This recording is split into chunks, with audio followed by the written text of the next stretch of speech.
This video is sponsored by Surfshark. So for somebody who is scared of open water, I sure am playing a hell of a lot of open water games recently. Previously we covered Dredge, which I called a 10 out of 10 game. Also go watch it if you haven't seen it yet. So hearing that another ocean based title is released again to overwhelmingly positive reviews, I knew it wasn't going to be too long before I attempted this as well. So for those of you that don't know, Dave the Diver is a half diving, fishing and scouting game and other half sushi restaurant sim where you sell and cook the food that you catch. Oh, but trust me, there's also a lot more going on than just that. So how good can this game actually be? Well, that's what we're putting to the test as we grind all 43 achievements that it has to offer. And to get the 100% on this game, we're going to have to catch fish, improve our restaurant and arsenal, and do so many interesting side quests and also capture a lot of sharks. Also, speaking of sharks, it's quickly time to talk about today's sponsor for the video, Surfshark VPN. Now, Surfshark has made it their mission to give you the most out of a VPN. Do you want to be able to access content that is otherwise unavailable as you're not in the right country? No problem. Want to protect your devices from pesky intruders and keep your data encrypted and secure? Easy! From email breaches to webcam protection, Surfshark has you covered so that you can surf the web. No pun intended. Well, maybe a little bit. But my point is that you are as safe as can be thanks to Surfshark. And right now, I thankfully can bring you a brilliant and exclusive deal with an extra 3 months of protection free of charge by entering promo code TheSonOfJazzy. That's an extra 3 months of total protection from malware, infections, 3 months of you watching whatever you want, wherever you want, 3 months free of making sure that your devices are protected as best as they can be. So why wouldn't you want to take advantage of this incredible offer? That's an extra 3 months free with promo code TheSonOfJazzy. Link in the description below, go have a look, I am sure that you will approve. And once again, thank you so much to Surfshark for sponsoring this video. However, I believe it's the perfect time to dip the toes into the water and to see what kind of achievements we can collect and fish for. So if you're also not yet, please consider subscribing. It is the best way to see future content the moment that it's available, and with us rapidly approaching 100,000 subscribers as well, it would mean a hell of a lot. However, with that out of the way with, welcome to the achievement grind. So first thing I must say before we start properly is that this game has a shocking amount of content inside it. Like, you wouldn't expect this game to go as hard as it does. So I do need to warn you that I'm not going to be going through every single thing that happens, as we would just be here for years. So it'll be good so you folks can have things that you won't have seen before just by watching this video. So yeah, with that out of the way with, the game starts with Dave on a beach. We're having a nasty case of crabs when we talk to our friend Cobra, who says that he has an exciting business opportunity and needs Dave's set of remarkable skills for it, so we set off to meet him. We then join Cobra on a boat in the middle of the ocean, who says that we have arrived in the giant blue hole, and there are many opportunities here. But before we get into any of that, it's time to warm up and get to doing what we do. When we throw ourselves into the water, we can see beautiful coral and delicious fish. We learn about movement and how to catch fish using our harpoon gun. It's quick, and once done, Cobra decides it's time for us to meet Bancho and the money-making setup. Now, Bancho is a head chef and a bit of an uptight, egotistical guy, but when it comes to food, specifically sushi, nobody does it better. Whilst we're getting acquainted though, an earthquake happens that shakes the restaurant and unfortunately trashes it completely. So whilst Cobra and Bancho get the place up and running, we need to go and get fish so that when Bancho Sushi's opens, we have grub to sell. Now, as a quick summary, when diving you can expect many things. Boxes with weapons and upgrades in them, so hunting and scavenging is easier, fish for catching of course, predators that will attack you, and trinkets and seasonings that can be found on the floor. The other thing worth mentioning is the oxygen on the bottom left of the screen, which is also your health. Throughout swimming and taking damage, your oxygen depletes, and if it hits 0, you will spawn back on the boat and lose everything that you've just foraged for. So with a full bag of fish and such, we head back to the surface and back to the sushi bar. Once there, we learn about what we'll be doing, including sorting the menu for what we have available, how to pour drinks and serve customers to the best of your ability, before we then open for a select few. The job goes well and we make a nice handful of money on our first day. Whilst we head to bed for that night though, we see something rather troubling. A cargo boat gets taken out rather quickly and unfortunately by some form of octopus or squid creature, and this unsettled me quite a lot, as big scary things in the ocean are normally an absolute no-go for me, but we move on. On the next day we meet our first friend, Duff. Duff is a local weapon expert and will be crucial to staying alive down in the deep blue, but to use his services we need to find some items in the ocean to craft a gun with. We find the items and on the evening bring them to Duff, who then opens his shop and gives us our first glance on the insanity of this game. Create the weapon, gotcha. Ooh.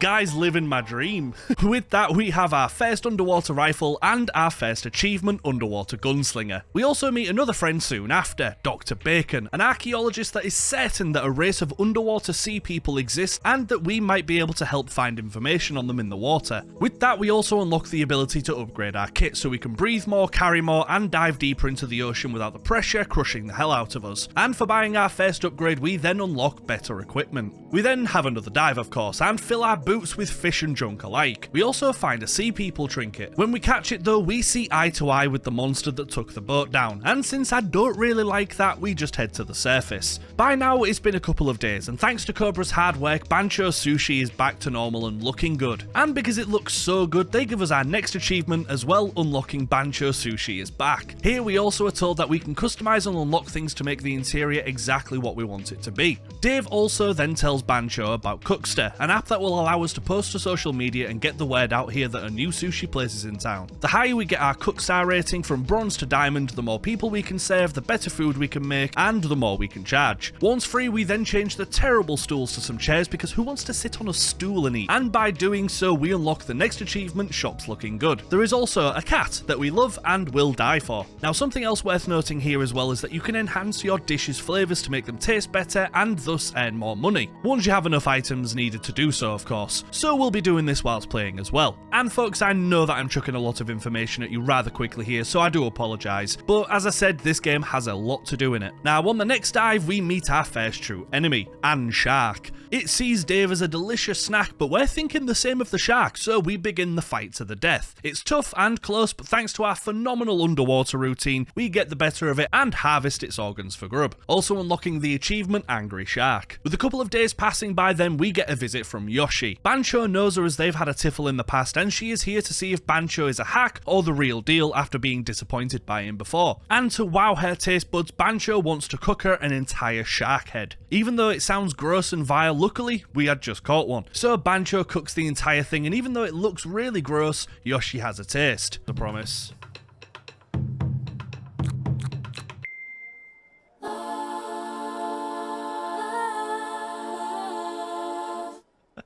Alright, I think that went quite well. Yoshi then teaches us about hiring help as a reward. We can put ads in the papers and such to get servers and kitchen staff to make everything much quicker and more convenient, at a cost of course. She goes to recruit on our behalf and we carry on serving the hungry locals. And since Sharkhead is on the menu, we make a decent amount of money that night. Dr. Bacon then returns the next day and thinks that there is more down there of the sea people, so he gives us a radar so we can look for them. Unfortunately, the way is blocked by some rocks, so we need Cobra's help to go further along, as he can build us a bomb. So for now, we just snatch and kill all of the many fish that we can. Back at the restaurant, Yoshi returns and we hire a new serving member of staff that we can train and upgrade to be better and have some pretty amazing perks, like being able to serve drinks and gain better tips. In the menus, we also enhance our 5th dish and unlock our next achievement for doing so, Culinary Master. Working hard, we then reach the starting level on Cookstar, Bronze. We unlock some more food, more wasabi, and more importantly, our next achievement, Influencer. Now, we're still not done though, folks, because now we just need to research and unlock the dishes by having great nights in the restaurant, so we'll be unlocking these over time as well. And speaking of, after a couple more days of fishing and serving, we are able to unlock our 5th dish, and that also grants us another achievement, Culinary Research. But after that, we carry on as normal for a couple of days, also increasing our Cookster rating from bronze to silver, the first of many upgrades hopefully. We also upgrade our equipment enough to be able to dive fairly deep and find a bunch more fish types as well as dangers further below the ocean. However, we also find the parts that Cobra needs to be able to help us find more traces of the sea people. With the parts needed, Cobra then gives us the bomb and opens up his shop where we can buy diving equipment and selling artifacts and such like that. So it's time to blow up the rock pile and see what lies beneath. We place the charges and blow them sky high. When we enter inside, we see a record chamber of sorts, as well as a big mural which proves the sea people's existence. We have a rummage around and take a picture of the mural, with pictures as well being something that we have to do throughout the game, but I'll explain more later on about that. Now, whilst we're exploring the area though, we do hear some bizarre noises. It sounds like a language, but it scares us, so we leave. Now, blowing TNT under the water has got us into a bit of trouble with John Watson and the Sea Blue Organisation, a team that protect the ocean from harm and will do anything to defend it.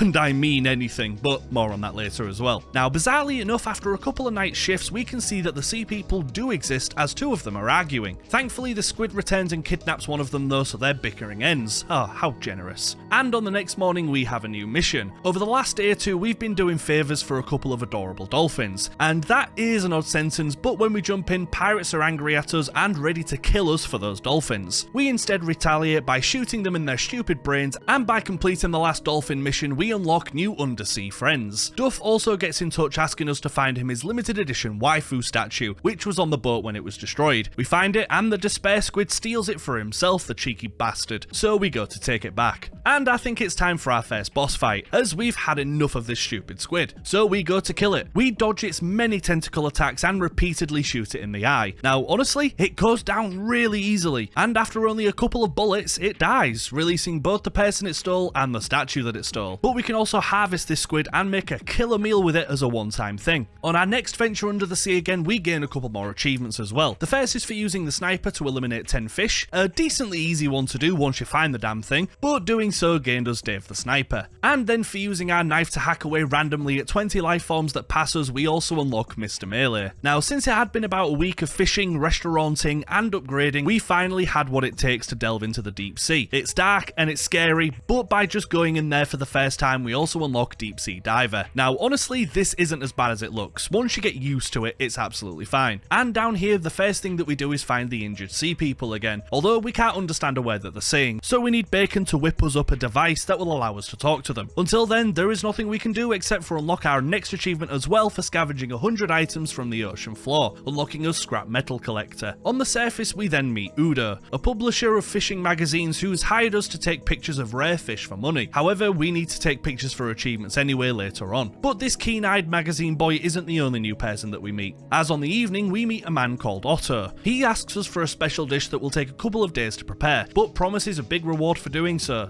I'm sure we'll do that too. Now on the very next diving expedition, the unthinkable happens, but ignore everything that you might hear, we did this by choice, and by this I mean die. Underwater we let the monsters get the better of us, and when we finally succumb to the pain and damage, we die and wake up on the boat. But the reason I totally let myself die totally on purpose, absolutely, was to unlock the next achievement, Save Dave. A couple of days later, Dr. Bacon then gets back in touch with a translator in hand, so we strap it on and throw ourselves back into the cave where the sea people were hiding. Now at first they are blown away that we can talk, but this is Suam, and he is the protector of the sea people's king's daughter Ramo. God, that was tough to say. And he's not really doing a good job, is he? Let's face it. But he needs to guard her whilst we go and grab some plants to make her a special soup with. This soup is apparently her only hope. And fortunately, we've already picked up all the ingredients that we need for this delicious herbal remedy. We take it to Bancho and he expertly puts together the most incredible soup that will hopefully bring this person back from the brink of death. And we also manage to get the food ready for Otto, and when we bring him his food, he gets sent back to his childhood, and then tells us to meet him later on for our reward, which doesn't sound dodgy at all, does it? Well, the reward is now that he has opened a fish farm. When we capture fish, we now have the chance to catch some of the eggs. With those eggs, Otto will raise them on our behalf, and then we might have a decent and easy supply of fish, so why not? However, it's time to give the soup to Ramo. Thankfully, it works perfectly. However, we now need to bring a conscious Ramo back to her village. So on our back she goes, and we set off, and get there in spectacular fashion once we clear the path with rocks. With us at the special sea people door, Ramo opens it and we head through with them, and we see the most beautiful underwater village. Like, it's stunning. However, a human has never set foot or flipper in this village before, so we go to talk to Ramo's dad, the king, also unlocking us the next achievement, Undersea Civilization. Ramo tells her dad that we saved her life several times and he says thanks, but unfortunately he can't trust us just quite yet, so if we want that to change, we'll need to help the village of its problems and take it from there. Also unlocking a mirror which allows us to instantly teleport from the sea village to the boat, which is a huge time saver. So to help the village we go. Now there are quite a couple of quests here, but they're all pretty much fetch quests in one way or another, so we start completing them and getting closer and closer to their approval, but that might take a couple of days work. A couple of days later, Otto also gets in touch as well, saying that we need to grow vegetables for some special dishes and that he is the man to do it, as he has recently acquired a rice field. So he shows it off and introduces us to the small amount of farming that we have to do. It's basic, to be honest, we just pluck weeds, water the ground and harvest the crops when ready, but it's also great. On one of the following mornings as well, Udo gets back in touch saying that there is some special variations of fish called Fishmon that can be found and captured for huge amounts of money, and he gives us our first one as it apparently has just been spotted. Now we do need to get 5 of these caught for an achievement, and to be honest they're not really too difficult to catch, we just need a certain weapon or effect to be able to do so we catch it and move on. But you know the drill folks, for now we carry on with the usual of killing bosses in a variety of shapes and different sizes, catching only the most gourmet and bougie fish and serving them to the local bastards. It's a wonderful cycle, and honestly every part of this game so far is just beautifully done and insanely fun to play. And by killing the creatures in the ocean, we also unlock our next achievement. With one more shark dead and making it our 300th kill, we unlock Predator of the Blue Hole, which honestly isn't a euphemism. Anyway, now earlier I mentioned Momo the cat. Now we've been feeding the cat every single day and we've done it for 5 days in a row now. We now get the chance to follow him at night because apparently he's been up to something. But enough of that. After spending about a week in game, we had completed enough quests to finally get the village in the king's favour. Now apparently the village is in trouble. The great divine tree that provides all of the life in this part of the ocean is behaving very oddly and it's just not doing its job, hence all the earthquakes that people have been experiencing as well. So we need to head to the glacial region below it to get into the control room and see what's exactly going on, but I think it's best we have a kip first. We then for some reason take control of Duff as he sleeps. Now if you haven't assumed by now, Duff is what we call in the industry as an anime nerd, and his dreams consist of hearing his favourite bands live. Why am I mentioning this, you ask? Well, because we have a section where we have to play Guitar Hero as Duff so that we can just have the best dream possible. Honestly, this part of the game is hilarious, fun, and a perfect example of the hidden content that is in this game that you just wouldn't expect to find in a million years. So much love, thought, and care has been put into this game, and it's really easy to see. It's honestly amazing and keeps the pace fresh and wonderful. And this, as I just said, is a single example of that. Now, because we're fantastic at our job and only provide the best, we've been shooting our way through the ranks on Cookster. And now we have our next achievement, as when we finally qualify for Platinum, the inspectors come and approve said request, unlocking us our next achievement, a Bancho Sushi Regular. Only one more rank to go, and that's wonderful. However, it's time to start the trek to the Glacial Passage. Now, it's a lot more complex than you'd think, but by just entering the passage, we unlock our next achievement as well, a Dark and Cold Place. Now, in this tunnel, we have to complete a series of complex puzzles to be able to gain access deeper and deeper throughout. Once we do them all, the door to the glacial region should open for us. Now, if I had any complaint about this game, it is this moment. I didn't mind them at all, but after dealing with angry fish, complicated puzzles, and possessed and carnivorous sea people, it does last a touch longer than I'd like it to. After about 45 minutes, we eventually reach a stalemate as I need to move light to a chunk of ice to burn it, but we don't have the right equipment to move the rock needed to get it all working, so we'll have to come back to this soon. After another great night of making millions at Banchos, it's then time to find out what Momo the cat has been up to. We cut to an adorable tailing minigame where we have to hide from Momo as we follow him to his friends. Once there, we find that Momo has actually got a family, and thanks to us feeding him, he now trusts us enough to move the entire family into the business. Honestly, it's wonderful. So wonderful, in fact, that we also unlock our next achievement as well, Momo's Secret. And speaking of achievements, the next is unlocked the very next day, as when we use Duff's shop to upgrade 3 different guns, we unlock Arms Craftsman. Not too bad at all, and with these upgraded weapons, catching fish and getting the highest quality meat possible was getting easier, and therefore making money was getting easier as well. The next task that we did was for Mima. Now, in the sea village, there is a woman called Mima who runs a dumpling shop. However, there has been some issues with the seaweed that she needs for them. We fix said issue rather quickly, and when we return, she happily says that her business is back up and running once more. Wonderful news, but not only does she reward us with a free sample of delicious seawater dumplings, she also rewards us with the next achievement, Dumplings in the Water. Now, more days go by as we serve VIP customers, fight bosses, and just simply get better. Now, with the new crowbar in hand, it's finally time to get the ice melted and to get closer to the glacial region. Now, on the return to the surface, we also managed to snap another photo of marine life. Now, nothing too special about the creature, but for it being our 10th photo that we've taken in the game, we unlock the next achievement, Photographer, as well. On the next day, we trek further down into the ocean and eventually find something rather terrible. A ginormous monster that wants to make a delicious dish involving our spleens. We, not wanting that, then choose to swim away as fast as we can. It's a tense and nail-biting section as this thing just does not want to go down. But with Suam's help at the last moment, we crush the monster with rocks and finally put it down for good. Now, the final door to the glacial part is here. However, there is a problem. It's too cold for us to actually go down any further,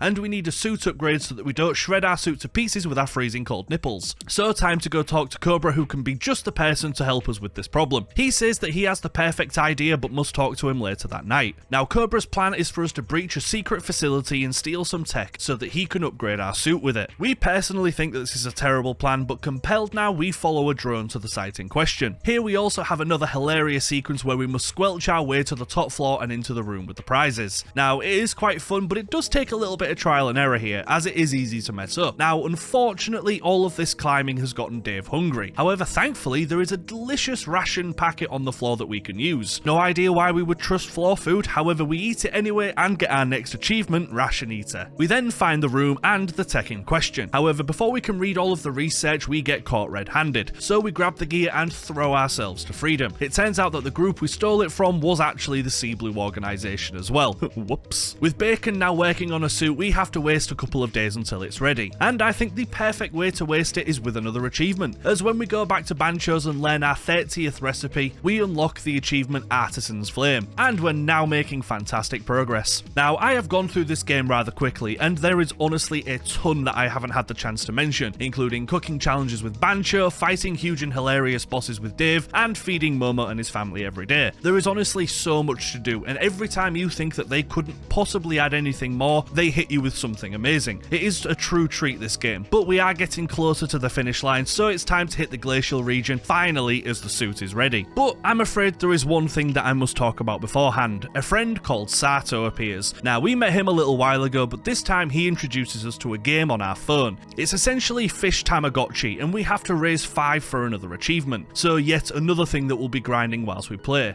Now, cold water time. And as you'd expect, the exact moment we hit the water for the first time and take in the sights of this new region, we unlock the next achievement, a chew. Wow, guess it really is cold, huh? But honestly, the first thing that I noticed here was the music. Now, so far the entire soundtrack for this game has been beautiful, absolutely incredible. However, the music for this section is just something else and was so peaceful. Honestly, I needed to mention this game's soundtrack at some point, as it is yet another reason why so many people are loving this game, myself included, of course. But this new region is easily the hardest so far in the game. Oxygen is rare, the fish are total tanks that can quickly rid you of your health, but we plod on all the same. Nothing too much to do this very second though, as we need help in opening a door down here to get to the control room and see what's happening with the Great Divine Tree. Instead of going home though, we head to the sea village and to the blacksmith inside. Now, this git's been giving us the cold shoulder for quite some time, but after trying some of my delicious porridge, he feels like he's finally up for business. He specializes in crafting very rare items that we can use for upgrades,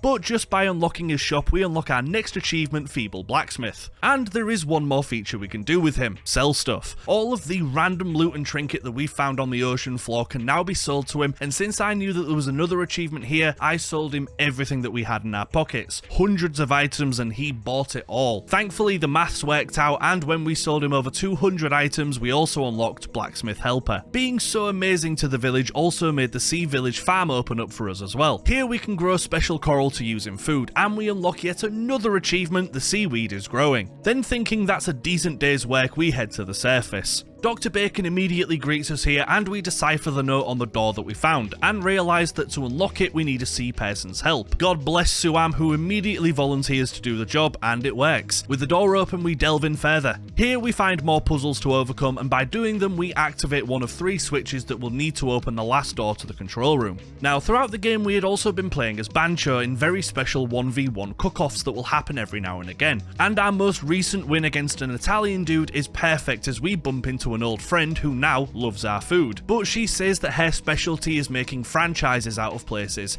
and thinks that's exactly what we should do with Bancho's Sushi. Miss Lois gets the second restaurant ready in just a day, and we now have 2 places to run. It's not as intimidating as it sounds, as we just hire people to run it and send ingredients their way, and with that we just claim the rewards of money, which is fine by me. And also fine by me is unlocking our next achievement for becoming a chain, Manager. For now though, we just get back to activating switches so that the main door opens at the bottom of the region. Now, it's more of the same, we do puzzles and fight bosses until the switches are in our hand, and after going through a pretty incredible bit with Suam and Dave, working side by side, the last one activates and the door opens. Well, kind of. It turns out that the Divine Tree's roots have blocked the entrance, and will take a hell of a lot of lasering to cut through, you know, considering it's divine. So there's nothing we can do until Duff cuts through it. Well, one thing I know we can do actually is fight John Watson again, of the Sea Blue. Over the course of the game, we have had a couple of encounters with this eco-friendly moron, and every time we have won. However, knowing we pack a punch, he's brought some help. An entire war submarine thing. Amazing. Now, instead of shooting him, we just use his own arsenal against him, and eventually a ginormous enormous terrifying dinosaur comes out and rips him to shreds. Oh great, now we have to fight that too. Thankfully though, we use the missile launcher from John's sub and slowly but surely bring this prehistoric fish to its knees. Or whatever fish have instead of knees, I guess. With so much going on, we just decide to chill and have a couple of really nice relaxing nights running the restaurant, at least until Duff has cut through the roots anyway. And the first task we do is pay Otto to expand the rice fields to be as big as they can. Once done, we unlock my beautiful rice field. After that, it was time to get some stock for the restaurant. Now, something that I haven't mentioned yet is that to unlock weapons permanently, you have to find them inside of crates in the ocean. Find a particular weapon 3 times and you'll be given the blueprint to create it. And that's where our next achievement lies, as on this latest exploration, we found the final part to the final gun that we needed and unlocked every single one, gaining weapons collected. However, a couple of days later, the roots are gone and it's finally time to get to the control room, fix the tree and save the day. In the new area, we have more puzzles to complete as you would expect, but they aren't anything too difficult. The only setback here is having to deal with these weird parasite creatures, but we kill many of them and eventually work our way through. And finally, we reach the root of the tree and notice that the parasites have been feeding off it, hence why everything has been sent into disarray. But killing a couple of parasites is easy enough. I sure hope their mum doesn't come by seeking revenge.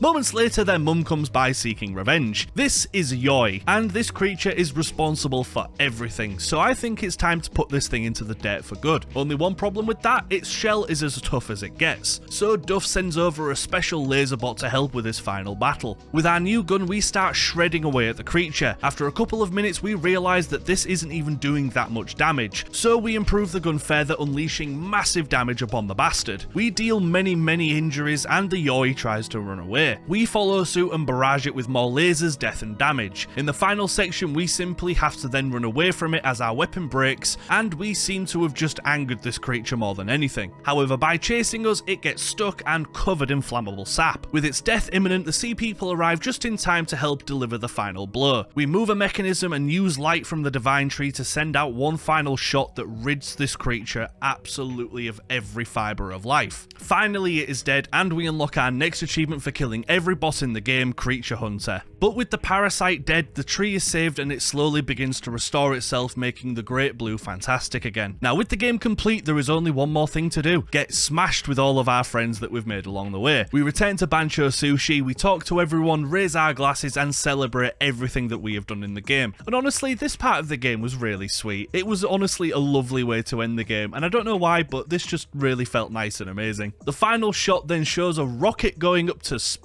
for some reason. Wonder what that is. Oh, it's because the credits are in space and we have to shoot them down. I mean, if this doesn't prove the point that this game just goes above and beyond, I really don't know what will at this point. But by getting past the credit sequence, we unlock the next achievement, the Peaceful Blue Hole. With the game complete, folks, it's just time for some cleanup and another phenomenal 100% is under our belts. So the first call of business is to replay the credits again, as we need to destroy all of the names of the developers, and we get the last name with a second or two to spare. But since we destroyed every name, we unlock Dev Killer. The next thing that we were able to do was to finally get our Cookstar rating to the highest it can be, that beautiful diamond. We invite the inspectors over, they approve, and we hit it easily, also unlocking Cookstar Influencer. The next couple of achievements are also fairly easy to achieve. The first is by just upgrading our farm to include sprinklers. We just buy the watering cans until it's at maximum capacity, and that opens the sprinkler option. We buy it and unlock Professional Farmer. After that, we return to the water to take pictures of every sea people mural in the game. Now throughout the game we had got all naturally except for one, and I do remember seeing and missing this. So we returned there and I got a delicious picture, and we unlocked the next achievement, Sea People Historian. Now back on the farm we do have a little bit more expanding to do, as since the rice field is fully done, we just need to fully upgrade the vegetable patches. So by increasing the size of them to the maximum, we also unlocked my wonderful field. Now folks, do you remember that I said that I was feeding Momo every single day with food that we found in the ocean? Well, finally it's time for the achievement related to that as well, as by feeding this adorable family 20 times throughout the game, we unlocked Catman, and that's a wonderful achievement. I love cats. However, with only 4 achievements left, folks, it's time for the trickier ones, and the next one sucked, as it is totally RNG. Now, when you enter the Glacial region, there is a chance that everybody's favourite hammer, Mjolnir, can spawn in the ice. Now, I hadn't seen it once throughout the gameplay yet, however, for every fishing journey, we needed to be in this region anyway, so that we could catch narwhals for money farming. So we started to look for this rare hammer, and bloody rare it is, as it took nearly 2 hours for me to finally spot the damn thing. We pull it out of the ice and nearly die trying to kill a fish with it. But we're built different and the fish dies by the hand of Thor. When we do, we unlock the achievement God of Lightning. With that, only 3 left, and it will take a little bit of grinding. Up to this point, we had caught 4 of the rare fishmon that Udo had asked us to get, and when we loaded up the next day, the 5th and final one we needed for the achievement was here, a rare electric eel. Not a tricky fight at all, we knocked it out, put it in our pocket, unlocking the next achievement, Strange Fish. The next was also a money sink. We just had to level up one of our staff at the restaurant to level 20. Now, this is a touch harder than you might think as it costs a hell of a lot of money, but we were serving dishes that cost a minimum of about $500–700, so we were making thousands every night. The final level up cost $100,000, so we got to saving. Many nights later and thousands of happy customers served, we reached that goal. We spent every penny giving Marky her final lesson in cooking and unlocked the next achievement, Leadership. With that, the grinding is almost done, folks. Now remember the fish Tamagotchi game that we unlocked a little while ago? We just have to fully raise 5 fish in there. Now because you unlock this quite late into the game, it is likely to be the last achievement for most of you that you will unlock, but just time skipping and taking care of the creatures makes this go by quite quickly. So fish after fish, we raised them beautifully until we were on the final one, and after one final kip on the evening, we unlocked the achievement Gyow Master. And folks, with that, the mammoth task of Dave the Diver is complete, and I finally get to say that this simply phenomenal game is done, and it almost brings a tear to my eye to say that the grind is over. Now, Dave the Diver, God, where do I even begin here? I knew this game was going to be good, just from the reception that I'd already seen, but my God, I wasn't expecting it to be this good whatsoever. So much love and care has gone into this game, and it is so obvious to see. Every single pixel of this game is amazing, and it deserves all of the love that it gets. From animation to gameplay, mechanics, soundtracks, cutscenes, it is all top shelf shit. I only have 2 very small negatives, and honestly, they're nothing. A, the boss fights. However fun they are over quite quickly. I would have preferred maybe a third of extra health or a third wave of something like that. As I said, they do end rather soon. And I think some of the spamming you have to do on your keyboard to catch fish can be a little bit much and could have been done a touch smoother, but that's literally my only complaints. The game was perfect. It was perfect, down to the last minute detail. So folks, you all know where this is going. Let's get to the stats. For Dave the Diver, it took just over 34 hours to gain all 43 achievements that this has to offer. Honestly, I'm starting to feel like I'm being too generous to games because for 2 videos in a row, Dave the Diver is easily, without question, a 10 out of 10 game. It is honestly such a unique and incredible experience. Giving it anything less would really do it a disservice. For the difficulty of the achievements, I am going to be giving it a 5, however. There is a hell of a lot to do here, folks, and you're going to have to sink in some time and patience for this one. And it does also get an additional point due to the Mjolnir achievement, as RNG achievements can just go and do one. However, it's still going to be a fair grind for all, although I have no doubt that you will love every single moment of it like I did. For the hardest achievement, of course, it's going to be going to God of Lightning, as it is one of the only RNG achievements in the game. So yeah, we don't like those around here. But with that, Dave the Diver is done, and next week we move on to something a little bit different. Now, for those of you that don't know... Good evening, and welcome. Next week we shall be playing a game. And of course, another massive thanks to my Patreon followers. I really do appreciate the support, and it honestly means so much. So many thanks. And also thanks again to Surfshark for sponsoring this video, and don't forget, for that exciting exclusive deal, don't forget to click the link in the description and use code TheSonOfJazzy. But that's it from me today, you amazing humans. Have an absolutely killer week, and I'll see you all on Sunday. Take care. Bye bye for now.